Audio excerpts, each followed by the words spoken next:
नमस्कार दोस्तों, मैं रंजित कुमार और आपका अपना चैनल रंजित रैंक बूस्टर पे स्वागत है।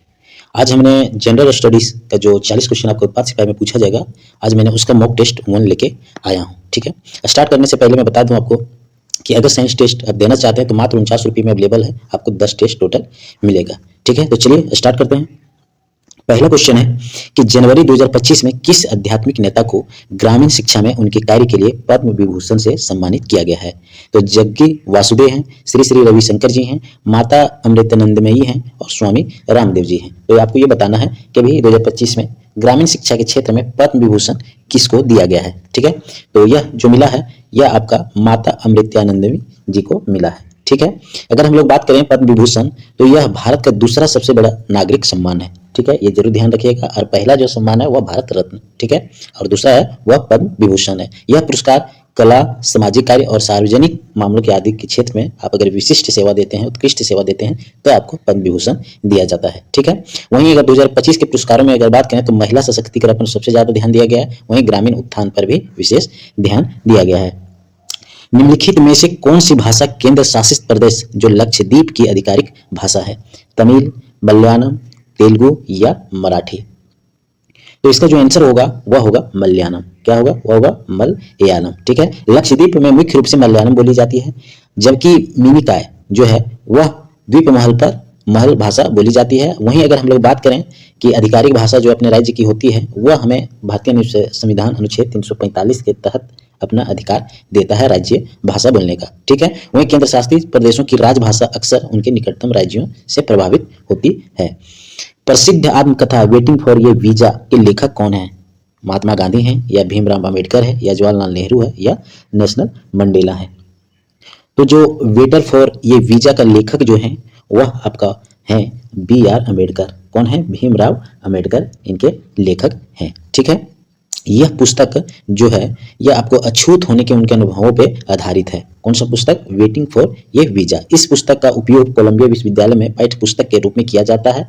और सबसे बड़ी चीज कि अम्बेडकर की एक अन्य प्रसिद्ध पुस्तक है जो आपका ये शामिल है, तो ये भी आप ध्यान रखिएगा। ग्रंथ लिपि का उपयोग ऐतिहासिक रूप से दक्षिण भारत में किस भाषा को लिखने के लिए किया जाता है? क्या वो भाषा तमिल है या संस्कृत है या कन्नड़ है या मलयालम है? तो यह जो है यह आपका संस्कृत है। कौन सा है? संस्कृत है। ठीक है, ग्रंथ लिपि का विकास पल्लव काल में हुआ था, ये बहुत इंपॉर्टेंट है, ये ध्यान रखिएगा, ये एग्जाम में पूछा हुआ है। ठीक है, इसका उपयोग मुख्य रूप से तमिल भाषी लोगों द्वारा संस्कृत ग्रंथों को लिखने में किया जाता है। कौन सा? ग्रंथ लिपि। ठीक है, ये भी ध्यान रखिएगा। आधुनिक मलयालम लिपि इसी ग्रंथ लिपि से विकसित हुई है। निम्नलिखित में से कौन अफगानिस्तान के कंधार प्रांत राजधानी है? आपका काबुल या कंधार शहर या हेरात या जलालाबाद? तो यह जो हो जाएगा यह कंधार शहर है। कंधार जो है वह अफगानिस्तान का दूसरा सबसे बड़ा शहर है।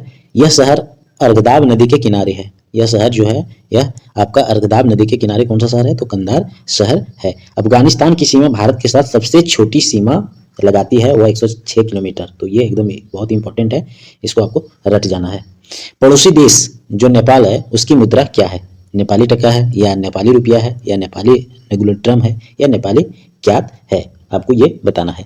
तो इसका जो आंसर होगा वह नेपाली रुपया है। ठीक है, जो नेपाल की मुद्रा है वह क्या है? नेपाली मुद्रा है। ठीक है, नेपाल के केंद्रीय बैंक में नेपाल राष्ट्र बैंक है या दक्षिण एशियाई देशों में अधिकांश की मुद्राओं का नाम रुपया या इसके सम्मान में रखा गया था। ठीक है, 2025 की शुरुआत में किस भारतीय महिला क्रिकेटर ने 10,000 अंतर्राष्ट्रीय रन बनाने की उपलब्धि हासिल की है? वह हरमनप्रीत कौर है या स्मृति मंदाना है या शेफाली वर्मा है या जेमिमा रॉड्रिक्स है? ये आपको बताना है। हाल ही में जो 10,000 रन पूरे किए हैं, तो यह जो है वह स्मृति मंदाना जी हैं। कौन है? स्मृति मंदाना जी हैं। यह क्रिकेट से संबंधित प्लेयर हैं, यह क्रिकेट से संबंधित आपका प्लेयर है। ठीक है, यह उपलब्धि सबसे पहले जो प्राप्त किया था 10,000 का वो मिताली राज प्राप्त किए थे। इसके बाद स्मृति मंदाना ने यह हासिल की है। ठीक है, मंदाना जी को 2021 में ICC महिला क्रिकेट ऑफ द ईयर से भी चुना गया था। ठीक है, तो ये चीजें ध्यान रखिएगा। सम्राट अशोक के शासनकाल में कौन सी बौद्ध संगीति आयोजित की गई थी? प्रथम बौद्ध संगीति या द्वितीय बौद्ध संगीति या तृतीय बौद्ध संगीति या चतुर्थ बौद्ध संगीति? तो अशोक के शासनकाल में जो आयोजित की गई थी वह आपका की गई थी तृतीय बौद्ध संगीत। तृतीय बौद्ध संगीति आयोजित की गई थी। यह जो आयोजित की गई थी वह 250 ईसा पूर्व में की गई थी। कहाँ पे? तो यह पाटलिपुत्र में आयोजित की गई। इसका अध्यक्षता जो किए थे वह मोगलीपुत्र तीरथ जी ने किए थे और इस संगीति में जो संकलन किया गया था वह अभिधम पिटक का संकलन किया गया था। तो ये जो तीनों चीज है यह एग्जाम के दृष्टिकोण से बहुत ही महत्वपूर्ण है, तो ये आप ध्यान रखिएगा। घूमर किस राज्य का एक पारंपरिक लोक नृत्य है जो अक्सर रंगीन घूंघट वाली महिलाओं द्वारा किया जाता है? वह राज्य गुजरात है या हरियाणा है या राजस्थान है या पंजाब है? तो इसका जो आंसर होगा वह हो जाएगा राजस्थान। तो यह नृत्य कहाँ किया जाता है घूमर नृत्य? तो यह राजस्थान में किया जाता है। यह अक्सर वहाँ की जो भील जनजाति है वही सरस्वती देवी की पूजा के अवसर पर करती है। इसमें जो सबसे बड़ी खास है कि महिलाएं चनिया चोली पहनकर गोल चक्कर लगाती है। कौन से नृत्य में? घूमर में। तो ये ध्यान रखिएगा कि आपसे पूछा जा सकता है कि घूमर जो राजस्थान में मनाया जाता है वह किस वस्त्र का धारण करके लोग नृत्य करते हैं। तो ये ध्यान रखिएगा चनिया चोली जो एक वस्त्र होता है राजस्थान का वही पहनकर किया जाता है और यह राजस्थान का नृत्यों का आत्मा कहा जाता है। यह बहुत इंपॉर्टेंट है, तो ये ध्यान रखिएगा। सबसे महत्वपूर्ण और मुख्य नृत्य राजस्थान का यही है। भारत में किस पर्वत श्रृंखला को सह्याद्री के नाम से जाना जाता है? पूर्वी घाट को या पश्चिमी घाट को या सतपुड़ा श्रेणी को या अरावली श्रेणी को? आपको यह बताना है। तो यह पश्चिमी घाट को जाना जाता है सह्याद्री के नाम से। पश्चिमी घाट तापी नदी के दक्षिण से शुरू होकर कन्याकुमारी तक फैला हुआ है। यह विश्व के 8 हॉटस्पॉट में से एक है और इसकी सबसे ऊंची चोटी जो है वह आपका अनामुड़ी है। कौन है? अनामुड़ी है। तो कौन सी पर्वत श्रृंखला का? तो सह्याद्री पर्वत श्रृंखला के बारे में इतना आप ध्यान रखिएगा। वहीं भारत सरकार द्वारा प्रोजेक्ट एलिफेंट किस वर्ष शुरू किया गया था? 1973 में या 1986 में या 1992 में या 2004 में? आपको इसका आंसर बताना है। तो प्रोजेक्ट एलिफेंट का जो शुरुआत किया गया था वह आपका किया गया था 1992 में। कब? 1992 में। इसका जो उद्देश्य था वह हाथियों के उनके आवास और गलियारों की सुरक्षा करना इसका उद्देश्य था। उसी के उद्देश्य से प्रोजेक्ट एलिफेंट को शुरू किया गया था। वहीं भारत में हाथी का को राष्ट्रीय विरासत पशु भी घोषित किया गया है और वर्तमान में भारत में 30 से अधिक हाथी अभ्यारण्य हैं। कितने हैं? 30 से अधिक हाथी अभ्यारण्य है। तो ये भी ध्यान आपको रखना है। महात्मा गांधी के राजनीतिक गुरु कौन थे? ये आपको बताना है। बाल गंगाधर तिलक, गोपाल कृष्ण गोखले, दादा भाई नेहरू या रविंद्रनाथ टैगोर? ये आपको बताना। यह बहुत ही आसान है। तो महात्मा गांधी के जो राजनीतिक गुरु थे वह आपका गोपाल कृष्ण गोखले जी थे। जब महात्मा गांधी जी दक्षिण अफ्रीका से भारत वापस लौटे थे तो गोपाल कृष्ण गोखले मिले थे और उन्होंने ही महात्मा गांधी को बोले कि आप एक बार पूरे भारत का भ्रमण या दौरा कीजिए, इसके उसने सलाह दिए थे। और अगर बात करें तो सर्वेंट्स ऑफ इंडिया सोसाइटी की स्थापना कब हुआ था? तो 1905 में हुआ था और वे कांग्रेस दल के जो नरम दल के प्रमुख नेता भी थे। कौन? तो गोपाल कृष्ण गोखले जी। भारत में हरित क्रांति मुख्य रूप से किन 2 राज्यों में गेहूं उत्पादन के लिए सफल रही थी? बिहार और उत्तर प्रदेश, पंजाब और हरियाणा, गुजरात और महाराष्ट्र या पश्चिम बंगाल और उड़ीसा? तो जो रहे थे वह रहे थे पंजाब और हरियाणा। कौन? पंजाब और हरियाणा इसका आंसर हो जाएगा। अगर हरित क्रांति की शुरुआत की बात करें तो 1960 ईस्वी में हुआ था। ठीक है। इसमें सबसे अधिक उपज देने वाली बीजों, उर्वरक और सिंचाई पर ध्यान दिया गया था और इसका जो जनक माना जाता है भारत में वह डॉक्टर MS स्वामीनाथन को माना जाता है। भारत के किस राज्य में नए वेली लिग्नाइट खदान स्थित है? आंध्र प्रदेश में, तमिलनाडु में, कर्नाटक में या केरल में? तो यह तमिलनाडु में स्थित है। कहाँ? यह तमिलनाडु में स्थित है। डॉक्टर भीमराव अंबेडकर ने किस मौलिक अधिकार को संविधान का हृदय या आत्मा बताया था? समानता का अधिकार या स्वतंत्रता का अधिकार या संवैधानिक उपचारों का अधिकार या शोषण के विरुद्ध अधिकार? तो यह जो आत्मा और हृदय बताया था वह आपका संवैधानिक उपचारों के अधिकार को बताया था। यह अधिकार अनुच्छेद 332 के तहत प्रदान किया गया है। तो ये ध्यान रखिएगा। यह नागरिकों को अपने अधिकारों के उल्लंघन पर आप सीधे सर्वोच्च न्यायालय जाने की अनुमति देता है। कौन सा आर्टिकल आपको? अनुच्छेद 32 देता है और इसके तहत सर्वोच्च न्यायालय में 5 प्रकार की रिट जारी कर सकता है। अगर समानता का अधिकार करें तो यह अनुच्छेद 14 से 18 के बीच आपका जिक्र किया गया है। ठीक है, 14 से 18 के बीच समानता का अधिकार। स्वतंत्रता का अधिकार आपका आर्टिकल 19 में भी इसका जिक्र किया गया है। तो ये सब चीजें आपको ध्यान रखना है। पंचायती राज में सरपंच पद के लिए चुनाव लड़ने हेतु न्यूनतम आयु क्या है? तो 18 वर्ष या 21 वर्ष या 25 वर्ष या आपका 30 वर्ष, यह आपको बताना है। तो इसका जो आंसर होगा वह होगा 21 वर्ष। कितना? 21 वर्ष। वहीं अगर बात करें कि मतदान की आयु जो हमारा दिया गया था वो 18 वर्ष कौन सा संविधान संशोधन में? 61वां संविधान संशोधन में यह पारित किया गया था। अगर लोकसभा या विधानसभा चुनाव लड़ने की न्यूनतम आयु की बात करें तो वह है आपका 25 वर्ष। और पंचायतों का जो संवैधानिक दर्जा दिया गया था वह 73वें संविधान संशोधन 1992 में दिया गया था। राष्ट्रीय ग्रामीण रोजगार गारंटी अधिनियम का नाम बाद में किस नेता के नाम पर रखा गया था? वह इंदिरा गांधी थी या राजीव गांधी के नाम पे रखा गया था या महात्मा गांधी के या जवाहरलाल नेहरू के नाम पे रखा गया था? तो यह जो नाम रखा गया था वह आपका राजीव गांधी के नाम पे रखा गया था। यह अधिनियम 2005 में पारित किया गया था और 2006 में इसको लागू कर दिया गया था। इसमें सबसे प्रमुख बात यह था कि कम से कम 100 दिनों का आपको रोजगार का अधिकार मिले और इसका नाम परिवर्तन जो किया था वो 2 अक्टूबर 2009 को किया गया था। तो ये भी चीजें आप ध्यान रखिएगा। फरवरी 2005 में किस भारतीय राज्य ने ग्रामीण प्रतिभाओं को बढ़ावा देने के लिए एक गांव एक खेल योजना की घोषणा की थी? वो आपको राज्य बताना है कौन सा। वह हरियाणा है या उत्तर प्रदेश है या उड़ीसा है या आपका राजस्थान है? तो इसका जो आंसर होगा वह है आपका उत्तर प्रदेश। कौन सा है? उत्तर प्रदेश। इस योजना का जो उद्देश्य है वह खेल बुनियादी ढांचे को जमीनी स्तर तक पहुंचाना और यह केंद्र सरकार की एक जिला एक उत्पाद की तर्ज पर है। इसके तहत प्रत्येक गांव में एक विशिष्ट खेल के लिए मैदान और कोच की सुविधा दी जाएगी। तो ये भी ध्यान रखिएगा। कौन सा योजना के तहत? एक गाँव एक खेल योजना के तहत। 1939 में फॉरवर्ड ब्लॉक पार्टी के संस्थापक कौन थे? भगत सिंह थे या सुभाष चंद्र बोस थे या चंद्रशेखर आजाद थे या लाला लाजपत राय थे? तो ये आपको बताना है। तो इसका जो फॉरवर्ड ब्लॉक पार्टी के संस्थापक थे वह सुभाष चंद्र बोस थे। कौन? सुभाष चंद्र बोस। इन्होंने कांग्रेस अध्यक्ष पद से इस्तीफा देने के बाद इस पार्टी का गठन किया था। तो ये ध्यान रखिएगा। और इसका जो उद्देश्य था वह था स्वतंत्रता संग्राम में उग्रवादी और क्रांतिकारी विचारधारा को एकजुट करना, फॉरवर्ड ब्लॉक का। ठीक है, तो ये चीज आप ध्यान रखिएगा।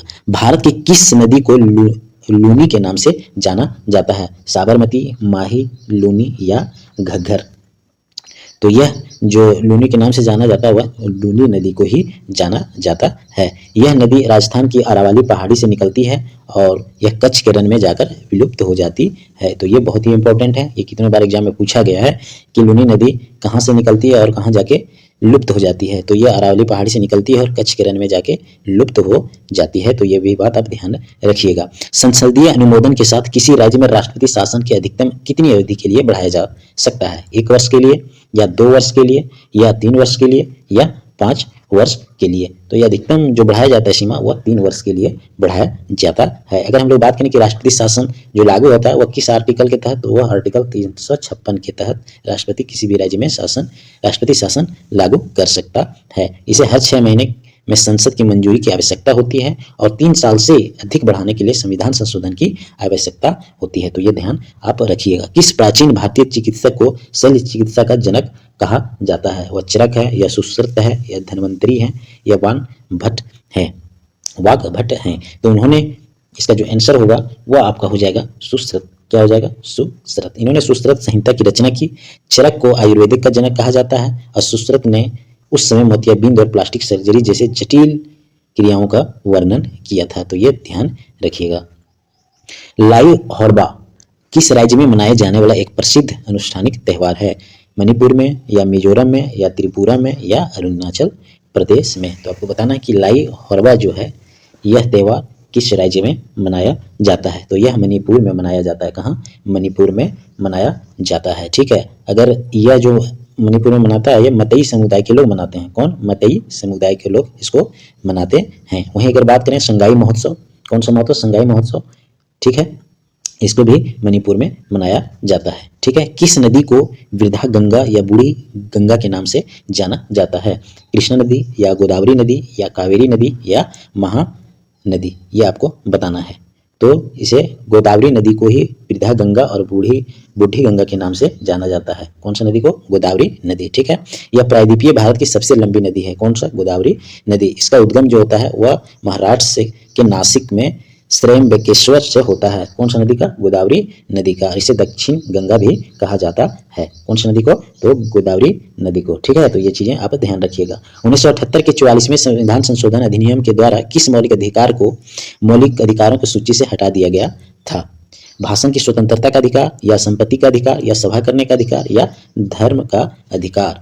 तो 44वां संविधान संशोधन 1978 के तहत संपत्ति के अधिकार को हटा दिया गया था और उसको अनुच्छेद 300 ये के तहत कानूनी अधिकार दे दिया गया है और भाग 9 में इसको शामिल कर लिया गया है। तो ये ध्यान रखिएगा, भाग 12 में इसको शामिल किया गया है। ठीक है, अगर उस समय मोरारजी देसाई के नेतृत्व वाली जनता पार्टी सरकार द्वारा किया गया था तो ये भी ध्यान रखिएगा। और मूल संविधान में 7 मौलिक अधिकार हैं और अभी वर्तमान में पूछे तो मौलिक अधिकार कितना है, 6 है। और अगर मौलिक कर्तव्य की बात करें तो कितना है, 11 है। तो ये ध्यान रखिएगा। पाकिस्तान के खैबर पख्तूनख्वा प्रांत की राजधानी क्या है? लाहौर है, कराची है, पेशावर है या क्वेटा है? तो इसकी जो राजधानी है वह आपका पेशावर है। क्या है? पेशावर है। किस मिट्टी को स्वजुताई वाली मिट्टी कहा जाता है क्योंकि शुष्क मौसम में इसमें गहरी दरारें पड़ जाती है? वह जलोढ़ मिट्टी है या लाल मिट्टी है या काली मिट्टी है या लेटेराइट मिट्टी है? तो यह कौन सा मिट्टी है? तो यह काली मिट्टी है। काली मिट्टी को रेगुर मिट्टी भी कहा जाता है। क्या कहा जाता है? रेगुर मिट्टी भी कहा जाता है। और यह कपास की खेती के लिए सबसे उपयुक्त है। तो कौन सा मिट्टी? तो काली मिट्टी। इसमें नमी धारण करने की क्षमता सबसे अधिक होती है। ठीक है, केंद्रीय चावल अनुसंधान संस्थान किस शहर में स्थित है? कटक या शिमला या लखनऊ या आपका हैदराबाद? तो यह जो है आपका कटक में चावल अनुसंधान संस्थान है। कहाँ है? कटक में। अंतर्राष्ट्रीय चावल अनुसंधान की बात करें तो फिलीपींस में है और भारत में कहाँ है? कटक में है। तो ये बात आप ध्यान रखिएगा। शिमला में आपका केंद्रीय आलू संस्थान है और लखनऊ में केंद्रीय औषधि अनुसंधान संस्थान है। ये तीनों इंपॉर्टेंट है, तो ये तीनों चीज आपको ध्यान रखिएगा। द आर्गुमेंटेड इंडियन पुस्तक के लेखक कौन थे? तो सलमान रुश्दी, अमर्त्य सेन, अरुंधति राय या विक्रम सेठ? तो इसका जो लेखक है वो अमर्त्य सेन है। कौन है? अमर्त्य सेन है। सेन जी को 1998 में अर्थशास्त्र का नोबेल पुरस्कार भी मिला था और 1999 में भारत रत्न से भी सम्मानित किया गया था। तो ये दोनों बहुत इंपॉर्टेंट है, तो ये ध्यान रखिएगा आप। परिस्थितिकी किसके बीच के संबंधों का अध्ययन है? जीव और पर्यावरण, मिट्टी और पानी, मनुष्य और वन या महासागर और आकाश? तो यह जीव और पर्यावरण के बीच संबंध है। कौन? जीव और पर्यावरण के बीच यह संबंध है। इकोलॉजी की अगर बात करें तो शब्द अनसर्ट हैकेल ने दिया था इकोलॉजी शब्द का। और वहीं इकोसिस्टम की अगर बात करें तो एजी टाउंसले ने दिया था। और 5 जून को पर्यावरण दिवस मनाया जाता है। तो ये भी आप ध्यान रखिएगा। 73वें संविधान संशोधन के तहत अपनी पहली बैठक की तारीख से पंचायत की अवधि कितनी होती है? 3 वर्ष या 4 वर्ष या 5 वर्ष या 6 वर्ष? तो ये जो होता है यह 5 वर्ष होता है। कितना? 5 वर्ष होता है। यदि पंचायत समय से पहले भंग हो जाती है तो 6 महीने के अंदर चुनाव कराना होता है और भंग होने के बाद बनी नई पंचायत केवल शेष अवधि के लिए जितना टाइम बचा रहता है उतने ही तक उसका कार्य रहता है। और यह आपका अनुच्छेद 243 में जिक्र है। तो अनुच्छेद आपको रट जाना है, ये बहुत इंपॉर्टेंट है। एक न एक अनुच्छेद आपको एग्जाम में देखने को मिलेगा। ठीक है, भूटान की मुद्रा क्या है? रुपया है या टका है या नगुलट्रम है या क्या है? ये आपको बताना है। तो यह नगुलट्रम है। भूटान की मुद्रा क्या है? नगुलट्रम है। ठीक है, वहीं अगर भूटान की अगर हम राजधानी की बात करें तो क्या है? थिम्पू है। और भारतीय रुपया भी भूटान में व्यापक रूप से स्वीकार किया जाता है, मतलब भारतीय रुपया भी वहाँ चलता है। ठीक है, वकार कप किस खेल से संबंधित है? हॉकी से या गोल्फ से या टेनिस से या आपका पोलो से? तो जो वकार कप है वह आपका गोल्फ से संबंधित है। किससे? गोल्फ से संबंधित है। राइडर कप भी किससे संबंधित है? तो यह भी आपका गोल्फ से ही संबंधित है। ठीक है, थॉमस कप की अगर बात करें तो यह बैडमिंटन से संबंधित होता है। थॉमस कप किससे संबंधित होता है? तो यह बैडमिंटन से संबंधित है। मोडी लिपि का प्रयोग किस साम्राज्य के दस्तावेजों में किया जाता था? मुगल या मराठा लोग या चोल लोग या गुप्त लोग? कौन से लोग करते थे? तो इसका जो प्रयोग करते थे वह आपका मराठा लोग करते थे। कौन? मराठा लोग करते थे। और वर्तमान में मराठी देवनागरी लिपि में लिखी जाती है। मराठी किस में लिखी जाती है? तो देवनागरी लिपि में लिखी जाती है। भारत में अदरक का अग्रणी उत्पादक राज्य कौन सा है? आपका झारखंड या आंध्र प्रदेश या राजस्थान या उड़ीसा? आपको इसका आंसर बताना है। तो अभी वर्तमान में अग्रणी जो अदरक की क्षेत्र में है वह आंध्र प्रदेश है। पहले भारत का जो अदरक अग्रणी राज्य होता था वह झारखंड के कोडरमा जिला होता था और उसे विश्व की अदरक की राजधानी भी कहा जाता है। पहले कहते भी थे, लेकिन वर्तमान में अगर बात करें तो भी इस क्षेत्र में आंध्र प्रदेश आगे है। ठीक है, सत्यशोधक समाज के संस्थापक कौन थे? तो ज्योतिराव फुले, BR अम्बेडकर, सावित्रीबाई फुले या पेरियार? आपको इसका आंसर बताना है। तो इसका जो आंसर हो जाएगा सत्यशोधक समाज के संस्थापक, तो वो थे ज्योतिराव फुले। कौन थे? ज्योतिराव फुले। अगर इसके स्थापना की बात करें सत्यशोधक का तो 1973 में किया गया था। तो ये चीजें आप ध्यान रखिएगा। और कहाँ किया गया था? तो महाराष्ट्र में हुई थी। इसका जो उद्देश्य था वह दलितों और महिलाओं के अधिकारों की रक्षा करना था। और ज्योतिबा फुले की एक प्रसिद्ध पुस्तक है जो याद रखिएगा, एग्जाम में पूछा गया कितना बार, गुलामगिरी। इनका जो ज्योतिबा सिवे का जो एक इंपॉर्टेंट बुक है वह गुलामगिरी पुस्तक है। एग्जाम में बहुत बार पूछा गया, तो ये आप ध्यान रखिएगा। किस राज्य को मोलासिस बेसिन कहा जाता है? उत्तर प्रदेश, मिजोरम, बिहार या असम? तो यह कहा जाता है मिजोरम को। इसको मिजोरम को। अगर मिजोरम की राजधानी की बात करें तो कहाँ? आइजॉल। मिजोरम की राजधानी कहाँ है? आइजॉल। और मिजोरम में एक चोटी है, उस चोटी का नाम है ब्लू माउंटेन। कौन सा है? Blue mountain. तो ये भी आप ध्यान रखिएगा। भारतीय संविधान की कौन सी अनुसूची में 22 मान्यता प्राप्त भाषाओं की सूची है? 7वीं अनुसूची, 8वीं अनुसूची या 9वीं अनुसूची या 10वीं अनुसूची? तो यह कौन सा अनुसूची के है? तो यह 8वीं अनुसूची है। मूल रूप से अगर बात करें अनुसूची में केवल 14 भाषाएं थी। जब मूल रूप से कितनी भाषाएं थी 8वीं अनुसूची में? पहले 14 थी। संथाली भाषा की अगर बात करें तो यह 92वां संविधान संशोधन 2003 में जोड़ा गया है। कौन सा? संथाली भाषा। ठीक है। एक बात ध्यान रखिएगा कि अंग्रेजी जो भाषा है वह 8वीं अनुसूची में कभी भी शामिल नहीं किया गया है। ठीक है। तो ये आप ध्यान रखिएगा क्योंकि इसमें इनमें से कोई नहीं करके ये कितनी बार एग्जाम में पूछा गया। तो ये ध्यान रखिएगा कि 8वीं अनुसूची में आपका अंग्रेजी भाषा को कभी भी नहीं जोड़ा गया है।